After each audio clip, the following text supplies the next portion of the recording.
So what's up guys, for today's video is pupunta nga pala kami ngayon sa Kalayo Resort na Cebu, Batangas. So ayan, nabiyahe na kami. Umalis kami Santa Rosa alas 10 ng gabi. So ayan, hindi na ako nag-video kasi madilim naman yung daanan. So ayan, pagdating na lang natin doon. So ayan, napakadaming pag. So ayan, umaga na nga pala alas 5. So ayan, nag-almusal na kami dyan sa tabing dagat. Bali nag-tent lang kami dyan, kaya naman napakasarap pala mag-almusal, no? Tabi ng dagat. So ayan, kita mo naman yung view, napakaganda.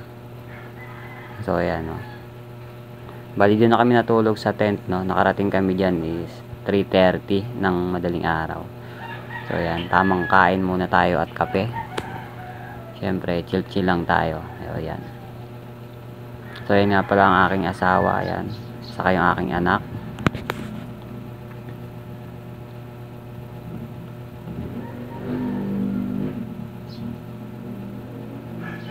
Grabe, napakalayo rin ng biyahe rito. Biruin mo, alas 10 kami ng gabi. Nakarating kami dyan is 3:30. So yan, pero sulit naman, oh. Ayan. Tingin nga lang pala tayo dyan ng view.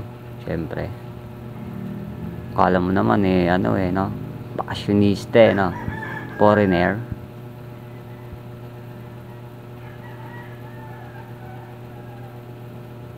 Kupal. So yan, ayun nga pala yung aking anak, oh. Tuwan-tuwa, oh. Grabe, walang ahunan yan. Sabik na sabik sa dagat, oh. So yan, syempre hindi namin pinalagpas yung aming pamamangka. So yan, bali nag-arkila kami dyan, 300 pesos isang oras na yan, no. So ayan naman yung view, oh. Makikita nyo naman yung view habang kay namamangka. Ba tawag dyan, kayak. Yan, 300 pesos ang arkila namin dyan isang oras.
So yun guys, sa mga nagpaplanong magdagat yan at wala pa kayong prepared destination, so try nyo na yung Kalayo Resort na Cebu, Batangas.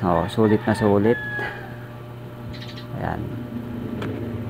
Ano pa hinihintay nyo? Baka naman yung mga swimming nyo hanggang ngayon drawing pa rin. Aba, kulayan nyo na yan.